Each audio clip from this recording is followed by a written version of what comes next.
Let us agree for now that we will not say the breaking makes us stronger, or that it is better to have this pain than to have done without this love. Let us promise we will not tell ourselves time will heal the wound, when every day our waking opens it anew.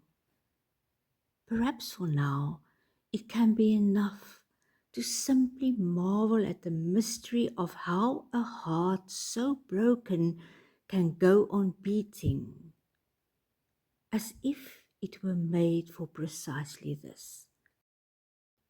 As if it knows the only cure for love is more of it. As if it sees the heart's sole remedy for breaking is to love still. As if it trusts that its own persistent pulse is the rhythm of a blessing we cannot begin to fathom, but will save us nonetheless.